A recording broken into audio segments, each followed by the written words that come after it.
आज हम लोग क्लास 10 की साइंस की पढ़ाई करेंगे और जो अपना एनसीईआरटी बुक है साइंस का उसका जो चैप्टर नंबर 10 है प्रकाश परावर्तन तथा अपवर्तन, इसी की पार्ट नंबर हम लोग क्या 16वां पार्ट की हम लोग क्या करेंगे पढ़ाई करेंगे। और आज हम लोग का शुरू हो रहा है अपवर्तन। हम लोग 15 पार्ट में क्या खत्म किए हैं परावर्तन को 15 पार्ट में खत्म कर दिया। बहुत ही डिटेल से उसको पढ़ाया गया थी ना, बहुत ही उसमें डिटेल से पढ़ाया गया। अगर आप उसको ध्यान से देखते हो, हर एक पार्ट को ध्यान से देखते हो, हर एक पार्ट में नोट्स भी आपको लिखा रहता है, तो हर एक बात को ध्यान से देखते हो, समझते हो और नोट्स जो बोर्ड पे लिखा हुआ है उसे स्क्रीनशॉट लेकर के आप लिख लेते हो तो आपका अच्छा खासा नोट्स बनकर तैयार हो गया होगा अब तक। और अभी और इसका कितना पार्ट जाएगा कोई पता नहीं, ठीक है। तो आज के वीडियो में वही आपको करना है। सबसे पहले इसका क्या कर लीजिए, स्क्रीनशॉट ले लीजिए। सबसे पहले इसका स्क्रीनशॉट ले लीजिए और इसको कॉपी में भी क्या कीजिएगा, लिख लीजिएगा, ठीक है। और इसके बाद हम इसको क्या करते हैं समझाते हैं। चलिए एक सेकंड के साइड हो गया है, आप जल्दी से इसका स्क्रीनशॉट ले लीजिए। ले लिए? चलिए ठीक है, तो हम वापस आते हैं। आज हम लोग समझेंगे प्रकाश का अपवर्तन क्या था। हम लोग पिछले पाठ में पढ़े थे प्रकाश का परावर्तन। अब परावर्तन से रिलेटेड बहुत सारे बातें को हम लोग जानते ना। आज हम लोग जानेंगे अपवर्तन। अपवर्तन क्या होता है? तो अपवर्तन क्या होता है कि जब प्रकाश एक माध्यम से दूसरे माध्यम में जाता है, ध्यान से सुनिएगा, एक बार भी आ जाएगा आपको। जब प्रकाश एक माध्यम से दूसरे माध्यम में जाता है तो अपने पथ से थोड़ा सा मुड़ जाता है। अपने पथ से क्या होता है, थोड़ा सा मुड़ जाता है। तो प्रकाश के मुड़ने की क्रिया को ही बोलते हैं प्रकाश का अपवर्तन। जिसे हम लोग पिछले पाठ में क्या पढ़ते हैं, प्रकाश का परावर्तन। तो परावर्तन में क्या पढ़ते हैं कि जब प्रकाश एक माध्यम से दूसरे माध्यम में जाता है, ये नहीं पढ़ते हैं। जब प्रकाश क्या होता है ना, एक सतह पर पड़ता है और उसके बाद फिर वापस टकरा कर लौट जाता है उसी माध्यम में, जिस माध्यम में था टकरा कर उसी माध्यम में लौट जाता है, तो बोलते हैं परावर्तन। क्या बोलते हैं? परावर्तन। याद हो गया? परावर्तन किसको बोलते हैं? जब प्रकाश किसी सतह पर पड़ के फिर टकरा करके वापस उसी माध्यम में लौट जाता है। जब प्रकाश किसी वस्तु से टकरा करके वापस उसी माध्यम में लौट जाता है तब उसको बोलते हैं परावर्तन। लेकिन अपवर्तन में क्या होता है, पार कर जाता है, टकरा कर लौटता नहीं है, पार कर जाता है। तो जब प्रकाश एक माध्यम से दूसरे माध्यम में जाता है तो थोड़ा सा मुड़ जाता है, जो उसका रास्ता था ना वो रास्ता पर नहीं रहता है। यहाँ पर देखिए ना, ये जो प्रकाश है हवा से कांच में जा रहा है, तो दो माध्यम यहाँ पर दिख रहा है आपको, नहीं दिख रहा है? एक हवा वाला माध्यम है, कांच वाला माध्यम। तो जब प्रकाश एक माध्यम से दूसरे माध्यम में गया, इसको जाना चाहिए कैसे? ऐसे ना, जाना चाहिए ऐसे ना। लेकिन यहाँ से मुड़ गया, नहीं मुड़ गया? मुड़ गया ना। अब यहाँ देखिए, कांच से फिर हवा में जा रहा है, कांच से हवा में, तो फिर से एक माध्यम से दूसरे माध्यम में जा रहा है, तो इसको जाना चाहिए ऐसे ना, जाना चाहिए इससे। देखिए यहाँ से भी मुड़ गया, नहीं मुड़ गया? तो वही है, जब प्रकाश एक माध्यम से दूसरे माध्यम जाता है तो वो मुड़ जाता है। तो मुड़ने की क्रिया बोलते हैं प्रकाश का अपवर्तन। समझा क्या? समझाया प्रकाश का अपवर्तन किसको बोलते हैं? तो जब प्रकाश एक माध्यम से दूसरे माध्यम में जाता है तो मुड़ जाता है, और मुड़ने की क्रिया को क्या बोलते हैं? प्रकाश का अपवर्तन। और इसी घटना पर हमारा जो क्या होता है, लेंस जो होता है, या जो चश्मा पहने हुए ना, तो चश्मा जो है इसमें लेंस जो है इसी घटना पे काम करता है, ठीक है। या जो कैमरा का लेंस हो गया, कैमरा का जो लेंस हो गया, माइक्रोस्कोप या टेलीस्कोप मतलब दूरदर्शी, जिससे हम दूर की वस्तु को साफ साफ देख लेते हैं, माइक्रोस्कोप जिससे छोटे छोटे वस्तु को भी हम लोग क्या करते हैं, बड़ा जूम करके देख लेते हैं। ये सब किस पे डिपेंड करता है? इसी पे, प्रकाश के अपवर्तन पे। वहां पर प्रकाश का अपवर्तन ही होता है। आया समझो ना, वहां पर क्या होता है? प्रकाश का अपवर्तन। और जो हम लोग आईना में अपना चेहरा देखते हैं वहां पर प्रकाश का परावर्तन होता है। वहां पर क्या होता है? प्रकाश का परावर्तन। आ रहा समझ में? कोई दिक्कत? तो चलिए यही पॉइंट है कि प्रकाश के अपवर्तन पे कौन घटना आधारित है? कैमरा, सूक्ष्मदर्शी, दूरदर्शी या और भी इस तरह के जो इंस्ट्रूमेंट है वो सब प्रकाश के अपवर्तन पर आधारित है। हम लोग का जो आंख में चश्मा है वो भी इसमें प्रकाश का अपवर्तन हो रहा है, ठीक है। इसमें हुआ क्या था कि हमको दूर की वस्तु नहीं दिखता था, तो क्या किया गया, एक सुटेबल लेंस लगाया गया। सुटेबल लेंस लगाया गया तो क्या होता ना कि पहले क्या होता था कि ये लेंस नहीं था, तो जो दूर से वस्तु का किरण आ रहा है ना वो सही से फोकस नहीं होता था रेटिना पर। अब यहाँ पर हम एक लेंस लगा लिया, उस सुटेबल लेंस लगा लिया, एक सही नाप का लेंस लगा लिया, तो हुआ कि जो भी किरण आ रहा है अब इसको क्या कर रहा है? अपवर्तन कर रहा है। क्या कर रहा है? अपवर्तन। इस तरह से अपवर्तन कर रहा है कि वो कहां पर जा रहा है? मेरे रेटिना पर। कहां पर जा रहा है? रेटिना पर। तब हम आपको, इस कैमरे को या सभी को, पूरी दुनिया को हम देख पा रहे हैं साफ साफ। आ रहा समझ में? नहीं तो ये जो चश्मा है वो किस पर काम करता है? प्रकाश के अपवर्तन पे, ठीक है। प्रकाश के अपवर्तन से रिलेटेड बहुत सी घटनाएं आप डेली देखते हो, बहुत सी घटना। जैसे अगर आप पानी में मछली को रखोगे ना, तो पानी में जब मछली को रखोगे तो मछली कुछ बड़ा दिखेगा आपको। पानी में जब मछली को रखोगे तो कुछ बड़ा दिखता है, बाहर निकलोगे तो छोटा हो जाता है। दूसरा बात, पानी में जब मछली रखोगे तो कुछ ऊपर नजर आएगा, रहता है थोड़ा नीचे, लेकिन देखने में लगेगा ऊपर है। ऐसा समझना, पानी में जब मछली रखोगे तो थोड़ा सा आपको ऊपर नजर आएगा। दूसरी बात, अगर पानी में कोई, मान लीजिए बाल्टी है पानी से भरा हुआ, उसमें कोई छड़ी आप तैयार करके रख दो ना तो मुड़ा हुआ नजर आएगा। कैसे नजर आएगा? मुड़ा हुआ। वो भी किसके कारण? तो अपवर्तन के कारण ही। ऐसे में ना अपवर्तन के कारण जो पानी में छड़ी है वो मुड़ा हुआ दिखता है। आ रहा है समझ में? या पानी में हम सिक्का गिराते हैं तो सिक्का ऊपर उठा हुआ नजर आएगा, किसी कारण? अपवर्तन के कारण। हम लोग गेम भी खेलते हैं, क्या गेम खेलते हैं ना, एक छोटा सा डिबिया क्या करते हैं, पानी से भरा हुआ बर्तन में रख देते हैं, पानी से भरा हुआ बर्तन में रख देते हैं डिब्बा, और क्या करते हैं, सिक्का से उसमें निशान लगाते हैं। तो क्या होता है? जल्दी उसमें जाता नहीं। क्यों जल्दी से उसमें जाते नहीं? क्योंकि देखने में लगता है थोड़ा सा ऊपर उठा हुआ है, थोड़ा सा साइड में नजर आता है, हम उससे उसमें निशाना नहीं लगा पाते। वो भी वहां भी यही होता है प्रकाश का अपवर्तन। आ रहा है समझ में? कोई दिक्कत? तो प्रकाश का अपवर्तन से रिलेटेड बहुत सारी घटनाएं हम लोग डेली लाइफ में देखते हैं, नहीं देखते हैं?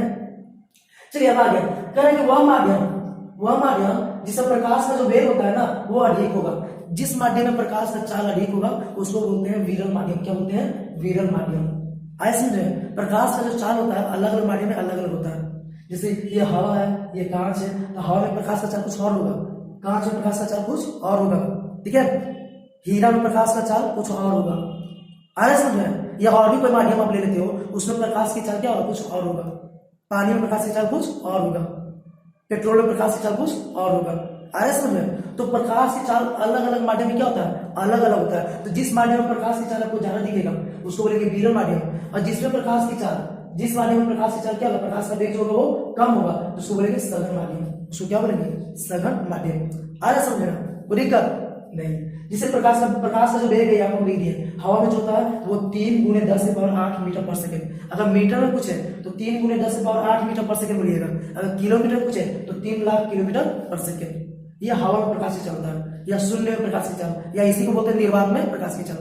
तो वैक्यूम जिसको इंग्लिश में बोलते हैं, इंग्लिश में क्या बोलते हैं? वैक्यूम। निर्वात में या हवा में प्रकाश की चाल कितना होता है? तो 3 लाख किलोमीटर पर सेकेंड, या 3 × 10⁸ मीटर पर सेकेंड। ये याद रख लीजिएगा, आपको पूछा जा सकता है एग्जाम में, ठीक है? उसी प्रकार पानी में जो प्रकाश की चाल होता है वो 2.25 × 10⁸ मीटर पर सेकेंड। कहने का अर्थ ये हुआ कि 2,25,000 किलोमीटर पर सेकेंड। ऐसे समझे ना?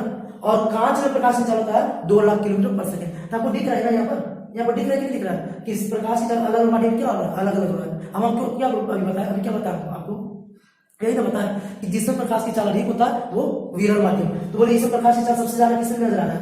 अच्छा मान लीजिए ये दोनों की बात कर रहे हैं, इसकी बात कर रहे हैं, तो बताइए ये दोनों कौन है विरल माध्यम, कौन है सघन माध्यम? तो ये दोनों विरल माध्यम कौन होगा? ये दोनों विरल माध्यम। जिसमें प्रकाश की चाल अधिक होगा ये दोनों प्रकाश की चाल किसमें अधिक है? इसमें ना। तो विरल माध्यम हो जाएगा हवा, और सघन माध्यम कौन हो जाएगा? पानी। लेकिन अगर हम ये दोनों की बात करते हैं, ये दोनों बताइए कौन है विरल माध्यम, कौन है सघन माध्यम? तो विरल माध्यम ये हो जाएगा ना जी, क्योंकि इसमें प्रकाश की चाल अधिक है तो पानी क्या हो जाएगा? विरल माध्यम, और कांच क्या हो जाएगा? सघन माध्यम। कोई दिक्कत? अगर हम ये दोनों की बात करते हैं तो बताइए ये दोनों कौन है विरल माध्यम, कौन है सघन माध्यम? तब क्या बताइएगा?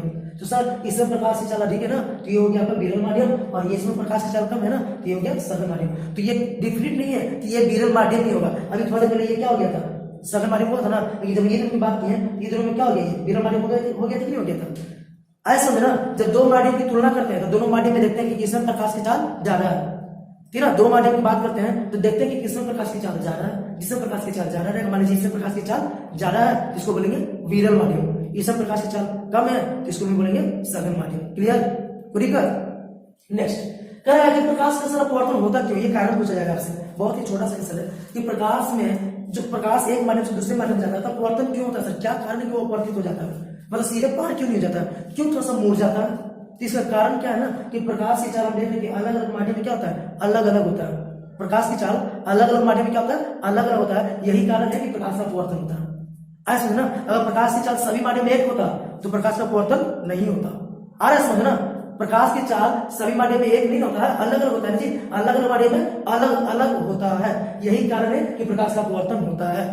याद हो गया? तो कोई पूछेगा बताइए प्रकाश का अपवर्तन का क्या कारण है? क्या बताइएगा? चाल का अलग अलग होना, शॉर्ट में यही बताइएगा कि प्रकाश की चाल अलग अलग माध्यम में क्या होता है? अलग अलग होता है, यही कारण है। कोई दिक्कत नहीं। चलिए अब यहाँ पर देखिए हम लोग विरल और सघन माध्यम समझ गए ना। तो यहाँ पर एक पॉइंट है, देखिए ये हवा क्या है? विरल है सघन है? हवा कांच के मुकाबला में जब बात कर रहे हैं तो हवा क्या हो गया? विरल माध्यम, और कांच क्या हो गया? सघन माध्यम। तो आपको दिख रहा है कि जब विरल माध्यम से सघन माध्यम में गया तो ये क्या हुआ? इसको अभिलंब बोलते हैं। इसको क्या बोलते हैं? अभिलंब। इसको क्या बोलते हैं? अभिलंब। तो जब प्रकाश की किरण विरल माध्यम से सघन माध्यम जाता है तो अभिलंब की तरफ झुक जाता है। झुका कि नहीं झुका? इसको जाना चाहिए यहां से तो किधर चला गया? अभिलंब की तरफ गया ना। लेकिन अब ये सघन हो गया ना जी, अब ये क्या हो गया? विरल ना। तो जब सघन माध्यम से विरल माध्यम जाएगा तो अभिलंब से दूर भागेगा, नहीं भाग रहा दूर। इसको जाना चाहिए कहां से? ऐसे जाना चाहिए ना। लेकिन क्या अभिलंब से दूर भाग गया? नहीं भाग गया।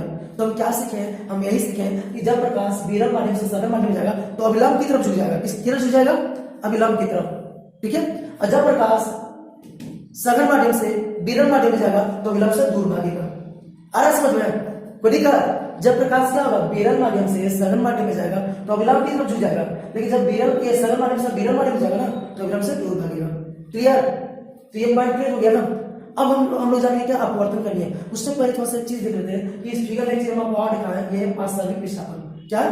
पार्श्विक विस्थापन। ये हम लोग अगले पार्ट में पढ़ेंगे कि पार्श्विक विस्थापन होता क्या है, लेकिन फिर भी अभी हम आपको बताते हैं होता क्या है। देखिए ये आपतित किरण है, यहाँ पर अपवर्तन हुआ ना, अपवर्तन, ये अपवर्तित किरण, ये क्या है अपवर्तित किरण, इसको क्या बोलेंगे अपवर्तित किरण। बोलेगा लिख ले क्या लिख लेते हैं, इसको बोलेंगे अपवर्तित किरण। किसको, इसको ना जी, इसको क्या बोलेंगे अपवर्तित किरण। अब ये इसको क्या बोलेंगे निर्गत किरण, बाहर निकल रहा है ना, बाहर जब निकल रहा है इसको क्या बोलेंगे निर्गत किरण। तो ठीक है, तो ये देखिए आपतित किरण को अगर हम आगे बढ़ाते हैं तो यही आता है, और जब भी आप आपतित किरण को आगे बढ़ाइएगा निर्गत किरण को तो दोनों समांतर होगा। दोनों समांतर है कि समांतर है ना, समांतर, दोनों क्या होता है समांतर होता है, ये याद रखिएगा। आपतित किरण और निर्गत किरण एक दूसरे के क्या होते हैं समांतर होते हैं। ठीक है, यहाँ पर दिखाई दे रहा है कि नहीं दिखाई दे रहा है, आगे बढ़ाने तो आगे नहीं बढ़ाते तो आपको पता नहीं चलता, ठीक है, इसलिए इसको आगे बढ़ा के दिखाने पता चल रहा है ना। तो अब यहाँ पर कहा क्या है कि ये जो आपतित किरण है और ये जो निर्गत किरण है, दोनों के बीच की जो लंबवत दूरी है, कौन सा दूरी, लंबवत दूरी, लंबवत मतलब 90 डिग्री, यहाँ पर 90 डिग्री का कोण बन रहा होगा, ठीक ना। तो आपतित किरण और निर्गत किरण के बीच की जो लंबवत का दूरी होता है उसको बोलते हैं पार्श्विक विस्थापन।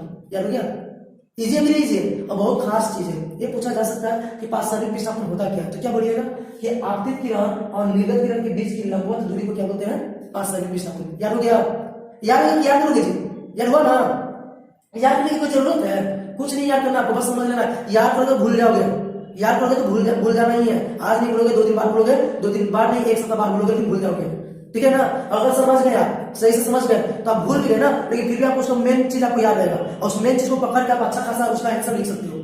आए समझो ना, इसलिए आपको समझना है, याद नहीं करना, समझना है। अगर आप समझ गए तो आपको मेन चीज आपको याद रहेगा, उस मेन मटेरियल को आपको पकड़ के क्या कर लोगे, एक अच्छा खासा आंसर लिख लोगे। तो इसका क्या मेन मटेरियल है ना कि आपतित किरण और निर्गत किरण देख रहे हैं, दोनों के बीच में जो लंबवत दूरी है इसी को क्या बोलेंगे पार्श्विक विस्थापन। क्लियर, चलिए अब हम लोग क्या पढ़ेंगे अपवर्तन का नियम। हम लोग पिछले पार्ट में पढ़े थे परावर्तन का नियम, पढ़े थे ना, हम लोग जो पिछला पार्ट था उसमें हम लोग क्या पढ़े थे परावर्तन का नियम, फिर उसमें पढ़े थे परावर्तन, अब तो हम लोग शुरू हो गया क्या अपवर्तन। तो आज हम लोग पढ़ेंगे अपवर्तन का नियम। तो परावर्तन का नियम पढ़े थे 2 होता है, कितने होता है 2, अपवर्तन के नियम भी 2 ही होते हैं, कितने होते हैं 2, ठीक है। अब परावर्तन में भी बोला गया था, परावर्तन के नियम में भी बोला गया था कि आपतित किरण आपतन बिंदु पर जो खींचा गया अभिलंब और परावर्तित किरण क्या होता है एक ही समतल होता है। तो यहाँ पर परावर्तन नहीं हो रहा है, परावर्तित होगा, यहाँ पर क्या हो रहा है अपवर्तन हो रहा है ना। तो यहाँ पर बोलेंगे आपतित किरण, ध्यान से देखिए आपतित किरण अभिलंब, पूरा अगर बोलना है आपको तो क्या बोलेंगे आपतित किरण आपतन बिंदु पर खींचा गया अभिलंब, ठीक है, और अपवर्तित किरण, तीनों एक ही समतल में होते हैं, तीनों क्या होते हैं एक ही समतल में होते हैं। याद हो गया, ठीक है, आपतित किरण, ठीक है, आपतन बिंदु पर खींचा गया अभिलंब और अपवर्तित किरण तीनों क्या होता है एक ही समतल में होता है, ठीक है। दूसरा जो नियम है इसका खोज किए एक साइंटिस्ट जिसका नाम है अस्नेल, क्या नाम है अस्नेल, अस्नेल मैंने घोंघा नहीं क्या कर लीजिएगा, अस्नेल साइंटिस्ट का नाम है, ठीक ना। जो अपवर्तन का दूसरा नियम है इसको कौन खोज किया है अस्नेल, उन्हीं के नाम पर दूसरे नियम को बोलते हैं अस्नेल का नियम। कभी कभी पूछेगा कि बताइए अस्नेल का नियम क्या है, तो आपको यही लिखना होगा, आया समझे ना, तो ठीक है। तो अस्नेल का नियम क्या होता है, यानी अपवर्तन का दूसरा नियम क्या होता है, ध्यान सुनिएगा। तो किसी भी 2 माध्यम के लिए, किसी भी 2 माध्यम के लिए अपवर्तन की जब भी बात होता है तो 2 ही माध्यम पर पहले बात होता है, यहाँ भी 2 ही माध्यम की बात हो रहा है, यहाँ भी 2 ही माध्यम की बात हो रहा है, वो अलग बात है कि हम मान लीजिए पानी हो जाएगा, तो ये तो माध्यम की बात होगा, तो 2 ही माध्यम की बात होगा ना, ठीक है। तो किसी भी 2 माध्यम के लिए कि प्रकाश से किसी विशेष रंग के लिए, प्रकाश से किसी विशेष रंग के लिए, अब तो आपको पता है कि प्रकाश में बहुत सारा रंग होता है ना जी, जैसे सूर्य के प्रकाश आपको कितने रंग होते हैं 7 रंग होते हैं, पता है कि नहीं पता है, ये तो आप पहले की क्लास में पढ़ चुके हो कि प्रकाश सूर्य के प्रकाश में 7 रंग होता है। यहाँ पर प्रकाश से किसी विशेष रंग के लिए क्या क्या याद रखना आपको कि किसी भी 2 माध्यम के लिए प्रकाश से किसी विशेष रंग के लिए आपतन कोण की जाया मतलब sin थीटा और अपवर्तन कोण की जाया का अनुपात नियतांक होता है। याद हो जाएगा, मेरे साथ पढ़िए, क्या बोले कि किसी भी 2 माध्यम के लिए, किन्हीं 2 माध्यमों के लिए प्रकाश के किसी विशेष रंग के लिए आपतन कोण की जाया और अपवर्तन कोण की जाया का अनुपात क्या होता है एक नियतांक होता है, और जाया का मतलब होता है साइन, SINE। आप जब 10वां क्लास में त्रिकोणमिति पढ़ोगे तो त्रिकोणमिति में आपको पढ़ना होगा साइन थीटा, है ना, इसी को बोलते हैं साइन। आया समझना, पूरा नाम होता है SINE, लेकिन वो त्रिकोणमिति में शॉर्ट में लिखते हैं क्या SIN। आया समझना, इसको हिंदी में बोलते हैं जया। आप sine theta cos theta tan theta पढ़ोगे त्रिकोणमिति में, ठीक है, उससे हिंदी में बोलते हैं जया। कोई साइन बोलते हैं जया, कोसाइन को बोलते हैं कोजया, जिसको हम लोग बोलते हैं कॉस, कॉस का पूरा नाम क्या होता है कोसाइन, क्या होता है कोसाइन, उसको बोलते हैं कोजया, ठीक है ना। तो हमको जानना जरूरी अभी नहीं है, अब यही जानना है कि किसी भी 2 माध्यम के लिए प्रकाश के किसी विशेष रंग के लिए आपतन कोण की जाया अपवर्तन कोण की जाया का अनुपात नियतांक होता है। नियतांक माने कांस्टेंट, मतलब sin I बटे sin R बराबर 1 नियतांक। आपतन कोण को I लिखते हैं जी, आफ्टर कोड को आई लिखेंगे, अपवर्तक कोड को क्या लिखेंगे, आर लिखेंगे। तो दोनों का अनुपात क्या होगा, नियतांक होगा। अगर आपको ये याद है तो भी आप आंसर लिख सकते हैं। कैसे? तो लिखेंगे किसी भी दो माध्यम के लिए, किसी भी दो माध्यम के लिए प्रकाश किसी खास रंग के लिए आपतन कोण की जाया और अपवर्तन कोण की जाया का अनुपात क्या होता है, नियतांक होता है। याद हो जाएगा? इसे याद होगा कि नहीं याद होगा? कोई दिक्कत है? क्या बोलोगे कि प्रकाश के किसी विशेष रंग के लिए किसी भी दो माध्यम के लिए आपतन कोण की जाया और अपवर्तन कोण की जाया का अनुपात एक नियतांक होता है। इसी को बोलते हैं स्नेल का नियम, क्योंकि इसका खोज कौन किए थे, स्नेल। ठीक है, इसका खोज स्नेल किए थे, इसलिए इसको बोलते हैं स्नेल का नियम। अगर सीख बोल रहे कि आप स्नेल का नियम लिखे तो आपको ये लिखने की कोई जरूरत नहीं है, बस आपको ये लिखना पड़ेगा। ऐसा समझना, अगर पूछ रहे कि अपवर्तन का नियम लिखे तो आपको ये पूरा लिखना पड़ेगा। आगे समझ में कि ये था आपका पहला टॉपिक, अपवर्तन किसे कहते हैं, प्रकाश का अपवर्तन, उससे रिलेटेड कुछ टर्म था और साथ में था अपवर्तन का नियम। अब अगले पार्ट में हम मिलेंगे क्या, तो बताएंगे पहले कि पार्श्विक विस्थापन के बारे में पढ़ेंगे, फिर पार्श्विक विस्थापन तो पढ़ेंगे, सफेद क्रीज में है, अपवर्तनांक है, और भी इससे रिलेटेड बहुत सारा टर्म है। लेंस है, लेंस कितने प्रकार के होते हैं, ठीक ना, सब लेंस के बारे में हम लोग को पढ़ना है। फिर लेंस सूत्र पढ़ना है, ये सब जानेंगे अगले पार्ट में। हम लोग पार्ट बाई पार्ट इसको क्या करेंगे, जानते चलेंगे। ठीक है, तो आपको करना क्या है, जैसे कि हर एक वीडियो करते हैं, स्क्रीनशॉट लेते हैं। अगर आप इसका स्क्रीनशॉट स्टूडियो में नहीं लिए हो तो अभी से ले लो, अभी जल्दी से इसका क्या कीजिए, स्क्रीनशॉट ले लीजिए और उसको क्या कीजिएगा, कॉपी में लिख लीजिएगा। इससे पर नोट्स बनकर तैयार हो जाएगा। आपको कहीं भी कोचिंग या क्लास करने की कोई जरूरत नहीं पड़ेगा। आप घर बैठे हम आपको क्या करेंगे, 10 क्लास की तैयारी आराम से करवाएंगे, ठीक ना। और अगर आपको 1 क्लास से 10 क्लास के बीच में किसी भी सब्जेक्ट में, किसी भी टॉपिक पे कोई वीडियो चाहिए तो आप कमेंट बॉक्स में जरूर लिखिए, हम उस पर क्या करेंगे, वीडियो बनाने की कोशिश करेंगे, ठीक है, हम आपको जरूर रिप्लाई करेंगे। ठीक है, तो आज के इतना ही रहते हैं, फिर से मिलते हैं अगले वीडियो में कुछ नए टॉपिक के साथ।